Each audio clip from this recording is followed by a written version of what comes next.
Il est minuit, le monde est silencieux, les téléphones sont éteints, les discussions ont cessé, même tes soucis semblent dormir. Mais il y a un moment que très peu de gens connaissent, un moment où Allah descend au ciel le plus bas. Le prophète, que la paix et le salut d'Allah soient saints sur lui, a dit « Notre Seigneur descend chaque nuit au ciel le plus bas, lorsqu'il reste le dernier tiers de la nuit, et dit « Qui m'invoque pour que je l'exauce?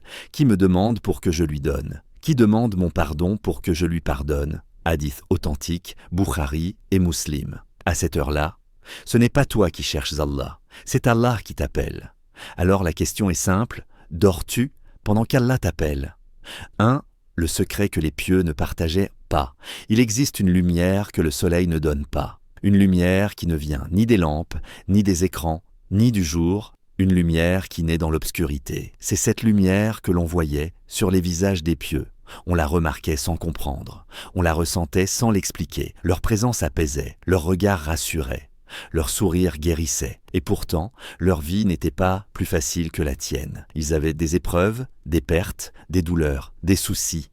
Mais ils possédaient quelque chose que nous avons perdu, un moment que personne ne voyait. Quand la ville dormait, quand les portes étaient fermées, quand même les proches ignoraient ce qui se passait. Ils se levaient, pas pour le monde, pas pour être vus, pas pour être racontés. Ils se levaient pour un rendez-vous que personne ne connaissait. Hassan al-Basri marchait un jour, et quelqu'un lui dit « Pourquoi vos visages brillent-ils autant ?» Il ne répondit pas par une théorie, il ne parle pas de science, il ne parle pas d'effort. Il dit simplement « Parce qu'ils se sont isolés avec le tout miséricordieux dans l'obscurité, et il les a couverts de sa lumière. » Isolés. Ce mot est lourd, parce que toute notre époque fuit l'isolement. On fuit le silence, on fuit le vide, on fuit le face-à-face avec soi-même. Eux, ils le cherchaient, car ils savaient que dans cette obscurité, il n'y avait pas de distraction entre eux et Allah. Le tahajjud n'est pas une prière comme les autres. Ce n'est pas une prière que tu fais parce qu'il faut la faire. C'est une prière que tu fais parce que ton cœur en a besoin. Dans la journée, tu pries entouré. Il y a du bruit, il y a des mouvements, il y a des regards, il y a la conscience d'être vu. La nuit, tout cela disparaît. Il ne reste que toi et la vérité de ton cœur. Plus de posture, plus d'image, plus de façade. Tu ne peux pas tricher devant Allah à 3 heures du matin. C'est impossible. Tu es fatigué. Tu es vulnérable. Tu es sincère malgré toi. C'est pour cela que cette prière a un goût différent. C'est pour cela qu'Allah en parle d'une manière unique. Élève-toi une partie de la nuit pour prier. Ce sera pour toi une œuvre surérogatoire. Il se peut que ton Seigneur t'élève à une position de gloire. 17,79. Une position de gloire. Ce n'est pas une récompense matérielle, ce n'est pas un succès visible, ce n'est pas une richesse. C'est une place dans la proximité d'Allah. Une proximité que les obligations seules ne donnent pas, car cette prière dit quelque chose que les autres ne disent pas. Elle dit « Je ne viens pas à toi parce que je dois, je viens à toi parce que je veux ». Et Allah aime cela. Les pieux ne parlaient pas de leur nuit, ils parlaient pour un peu de leurs adorations. Mais on voyait leur nuit sur leur visage le jour. On voyait la trace de leurs larmes dans la douceur de leur caractère. On voyait la trace de leurs invocations dans la tranquillité de leur cœur. On voyait la trace de leur prosternation dans leur patience face aux épreuves. Car le tahajjud transforme d'abord l'intérieur, avant de changer la vie extérieure, avant de changer les situations, avant de changer le destin. Il change le cœur. Et quand le cœur change, tout le reste change. Ils pleuraient la nuit et souriaient le jour. Parce que la nuit, ils déposaient leur fardeau là où ils devaient être déposés. Ils ne portaient pas leurs soucis toute la journée, ils les avaient déjà confiés à Allah dans l'obscurité. Toi, tu portes tes soucis au lit. Eux, ils portaient leurs soucis au tahajjud, et c'est pour cela que leur journée était légère. Ils avaient quand même compris quelque chose que nous avons oublié. Le tahajjud n'est pas un effort supplémentaire. C'est un soulagement caché, un espace où tu peux enfin être vrai, où tu peux dire à Allah ce que tu n'as jamais dit à personne, où tu peux pleurer sans honte, où tu peux avouer tes faiblesses sans peur, où tu peux demander sans limite. Ce moment caché, personne ne le voyait, mais Allah le voyait et cela leur suffisait. Parce que quand Allah te voit dans l'obscurité, il te fait briller à la lumière. 2. Pourquoi c'est à minuit que les invocations sont exaucées. Regarde bien ta journée. Du matin au soir, ton cœur est tiré dans 1000 directions. Notifications, conversations, pensées, projets, inquiétudes, regrets. Même quand tu pries, Ton esprit court encore. Il est ailleurs. Il pense à ce qui vient après. Il pense à ce qui vient avant. Mais la nuit fait quelque chose que la journée ne peut pas faire. Elle vide. Elle ralentit. Elle éteint le monde autour de toi pour rallumer quelque chose à l'intérieur de toi. À minuit, il n'y a plus rien à impressionner, plus rien à montrer, plus rien à défendre. Ton ego est fatigué, et quand l'ego est fatigué, le cœur parle enfin. C'est pour cela qu'Allah décrit les pieux ainsi. Ils dormaient peu la nuit, et aux dernières heures, ils imploraient le pardon d'Allah. 51, 17 à 18. Pourquoi aux dernières heures? Pourquoi pas en pleine journée? Parce que ces heures ont une qualité que le reste du temps n'a pas. Elles enlèvent les couches. Toute la journée, tu portes des couches invisibles. La couche de l'image, la couche de la fierté, la couche du contrôle, la couche de « je vais bien ». La nuit enlève tout cela. Tu es simplement un serviteur face à son Seigneur. Et c'est là que les invocations deviennent vraies. Pas longues, pas sophistiquées, mais vraies. Tu ne cherches plus les bons mots, tu cherches juste à être entendu. Et Allah aime ces moments, parce que tu ne l'invoques pas avec ta langue, tu l'invoques avec ton état. As-tu remarqué quelque chose? Les moments où tu as fait les douas les plus sincères de ta vie, ce n'était pas quand tout allait bien, c'était quand tu étais brisé, quand tu étais perdu, quand tu étais à bout. La nuit recrée exactement cet état sans que tu aies besoin d'être brisé par une épreuve. Elle met ton cœur dans la posture parfaite pour invoquer, calme, vulnérable, sincère, il n'y a plus de spectateurs, il n'y a plus d'attente, seulement toi et Allah. Et c'est pour cela que ces invocations montent différemment. Elles ne sont pas retenues par l'orgueil, elles ne sont pas polluées par l'apparence. Elles sortent directement du cœur. Pose-toi cette question, en toute honnêteté. Quand as-tu pleuré pour la dernière fois devant Allah, sans que personne ne le sache, pas une larme rapide, pas une émotion passagère, un vrai moment. Un moment où ta voix tremble, où ton cœur se vide, où tu n'as plus de phrases préparées. Ce genre de moment n'arrive presque jamais en pleine journée, mais il arrive naturellement la nuit. Parce que la nuit met ton âme à nu. Et Allah aime quand l'âme est à nu. Il aime quand tu viens à lui sans armure, sans masque, sans défense. C'est pour cela que tant de pieux disaient que leurs invocations de la nuit étaient différentes. Ils disaient qu'ils sentaient une proximité qu'ils ne ressentaient pas ailleurs, comme si la distance entre le ciel et la terre devenait plus courte, comme si les mots montaient plus vite, comme si la réponse était plus proche. Et ce n'est pas une impression. C'est une réalité spirituelle, car à ce moment précis, Allah appelle, pas toi, lui. Il dit « Qui m'invoque ?» Imagine cela. Ce n'est pas toi qui cherches le moment idéal pour invoquer. C'est Allah qui crée le moment idéal pour t'écouter. Mais la plupart des gens dorment. Ils dorment pendant que leurs invocations pourraient changer leur vie. Ils dorment pendant que le moment le plus pur de la journée passe. Ils dorment pendant que leur cœur pourrait parler sans filtre. Et puis ils se réveillent et se plaignent que leurs douas ne sont pas exaucées. Ce n'est pas que tes invocations ne sont pas entendues, c'est que tu les fais dans le bruit, dans la distraction, dans la dispersion. Alors que la nuit t'offre un espace où ton cœur peut enfin parler clairement, sans interférence, sans parasite, sans monde autour, juste toi, dans le silence, face à celui qui t'entend même quand tu ne parles pas. 3. L'histoire qui a changé la vie d'un homme.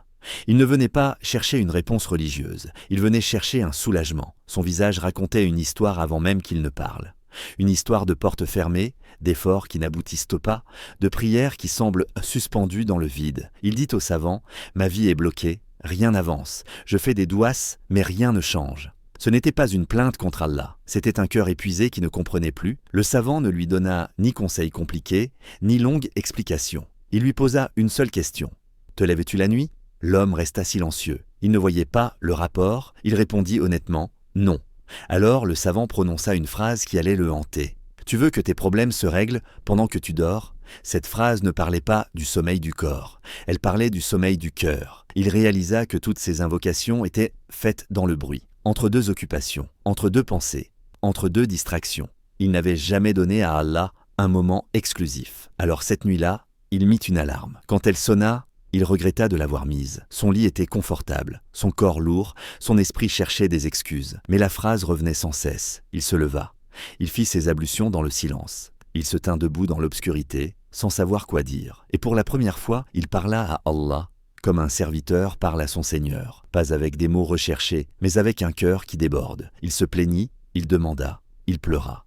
2 raka'at, pas plus. Il répéta cela les nuits suivantes, certaines nuits avec des larmes, d'autres avec de la fatigue, d'autres avec un esprit confus, mais il se leva. Quelques semaines plus tard, il retourna voir le savant, les yeux remplis d'une émotion nouvelle. Il dit « Mes problèmes ne sont pas tous partis, mais mon cœur, lui, a trouvé la paix. » Et il venait de comprendre le secret. Le tahajjud ne change pas toujours la situation immédiatement. Il change d'abord celui qui la vit. Allah dit « C'est par l'évocation d'Allah que les cœurs se tranquillisent. » 13h28. Ce verset ne parle pas de résoudre les problèmes. Il parle de tranquilliser le cœur. Et un cœur tranquille porte les problèmes autrement. Ce qui était un poids devient supportable. Ce qui était une angoisse devient une épreuve. Ce qui était une impasse devient un chemin. Tout cela avec 2 raka'at que personne ne voyait, sauf Allah.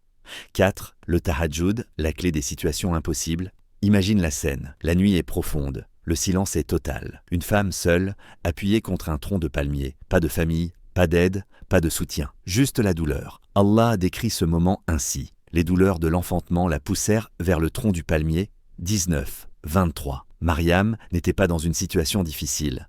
Elle était dans une situation humainement impossible, seule, épuisée, sans solution. C'était la nuit. Et dans cette nuit, elle n'avait plus aucune force, plus aucune stratégie, plus aucun plan. Seulement Allah. Et c'est précisément dans cet instant que le secours est venu. Pas d'un endroit attendu, pas d'une manière prévisible, mais d'une manière divine. La nuit est le moment où les miracles naissent. Parce que la nuit te met dans l'état exact qu'Allah aime voir chez son serviteur, la reconnaissance totale de ta faiblesse. Et le tahajjud te place dans la posture de Mariam, pas physiquement, mais spirituellement. Tu te tiens debout, fatigué, vulnérable, sans force, et tu réalises quelque chose de profond. Tu ne peux rien, et Allah peut tout. C'est pour cela que tant de situations impossibles trouvent leur ouverture dans la nuit, parce que c'est le moment où tu cesses de compter sur toi et où tu commences réellement à compter sur lui. Le jour, tu cherches des solutions. La nuit, tu cherches Allah. Et quand tu cherches Allah, les solutions arrivent d'où tu ne les attends pas. Mariam n'a pas reçu un miracle parce qu'elle avait un plan.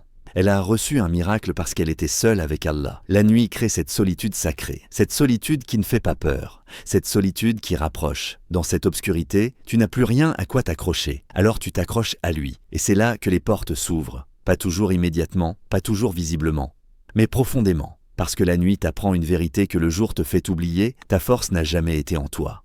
Elle a toujours été en Allah. 5. Les douas qui ne sont jamais refusés. Il y a des actes que l'on fait par devoir. Et il y a des actes que l'on fait par amour. Toute la différence est là.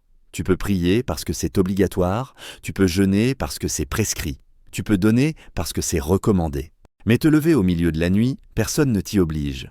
Aucune pression sociale, aucun regard, aucune attente, seulement une décision intime. Quitter la chaleur du lit, quitter le confort du sommeil, quitter le repos du corps pour Allah. Le prophète, que la paix et le salut d'Allah soient les mois sur lui, a dit « La prière la plus aimée, après les obligations, est la prière de la nuit. » Muslim. Pourquoi est la plus aimée? Parce qu'elle révèle quelque chose que les autres actes ne révèlent pas forcément. Elle révèle l'amour, un amour discret, un amour silencieux, un amour que personne ne voit. Tu n'es pas debout parce que tu dois. Tu es debout parce que ton cœur a choisi Allah plutôt que le sommeil. Et Allah aime ce choix, ce moment où tu préfères sa présence au confort, ce moment où tu préfères lui parler plutôt que dormir, ce moment où tu dis, par ton acte, « Ya Allah, je veux être avec toi ». Ce n'est pas la longueur de la prière qui compte, ce n'est pas la beauté de la récitation. C'est ce que ton réveil dit de toi. Il dit que ton cœur n'est pas totalement attaché à ce monde, il dit qu'il y a, en toi, une place réservée à Allah que rien d'autre ne peut remplir. Et Allah voit cela. Les savants disaient, les actes obligatoires te font entrer au paradis. Les actes surérogatoires te rapprochent d'Allah. Le tahajjud est l'un de ces actes qui rapprochent, parce qu'il n'est pas nourri par la contrainte. Il est nourri par l'élan du cœur. Et cet élan a une valeur immense auprès d'Allah. Il y a des douas que tu fais rapidement dans la journée, des douas que tu fais distraitement, des douas que tu fais par habitude. Mais les douas du tahajjud sont différentes. Elles se viennent d'un cœur qui a fait un effort, un cœur qui a sacrifié quelque chose, et quand tu sacrifies pour Allah, tes paroles ont un poids différent. Ce n'est pas juste une demande, c'est une demande portée par un acte d'amour. Tu ne viens pas les mains vides, tu viens après avoir quitté ton lit pour lui. Et Allah aime ce geste plus que tu ne l'imagines, parce que ce geste dit « je te choisis ». Et Allah aime être choisi. 6. Question qui transperce le cœur. Imagine une scène. Quelqu'un que tu respectes énormément t'envoie un message « J'ai besoin de te voir ». à 3 heures du matin. C'est important. Tu ne dirais pas « je dors », tu mettrais une alarme. Tu préparerais même ton réveil à l'avance. Tu te lèverais, malgré la fatigue, parce que tu considères cette personne importante. Maintenant, réalise quelque chose. Chaque nuit, Allah t'appelle, pas une fois dans ta vie, pas une fois par semaine. Chaque nuit, il dit « Qui m'invoque pour que je lui réponde ? Qui me demande pour que je lui donne ? Qui demande mon pardon pour que je lui pardonne ?» Ce n'est pas toi qui cherches le rendez-vous, c'est Allah qui l'offre. Et pourtant, tu ne règles aucune alarme. Pourquoi ? Pourquoi es-tu capable de te réveiller pour le travail, pour un voyage, pour un rendez-vous, pour une urgence, mais pas pour un moment où Allah t'attend? Ce n'est pas une question de capacité, c'est une question de priorité. Ton réveil révèle ce qui est important pour toi. Regarde ton téléphone, il contient des alarmes pour le monde, mais aucune pour Allah. Pourquoi ? Ce n'est pas parce que tu ne crois pas, ce n'est pas parce que tu n'aimes pas Allah, c'est parce que tu n'as jamais réalisé la valeur de ce moment. Tu n'as jamais compris que ce rendez-vous nocturne peut changer ta relation avec lui. Tu n'as jamais réalisé que ce moment est une invitation personnelle, pas collective, personnelle. Comme si Allah te disait « Lève-toi, je t'écoute ». Pas ton voisin, pas les autres, toi. Et tu dors, pas par mépris, mais par oubli, par négligence, par sous-estimation. Tu ne vois pas ce que tu rates, tu ne vois pas ce que ces minutes pourraient faire dans ta vie. Alors tu continues à dormir, pendant que l'une des plus grandes portes spirituelles de ta journée s'ouvre, puis se referme. Ne vise pas une heure, ne vise pas la perfection, vise juste un réveil, 2 raka'at, même courte, même fatiguée, et parle à Allah. Car peut-être que ce soir est la nuit où ta vie change. Invoquez-moi, je vous répondrai. Coran 40-60. Cette promesse n'a jamais été annulée. Elle attend juste que tu te lèves.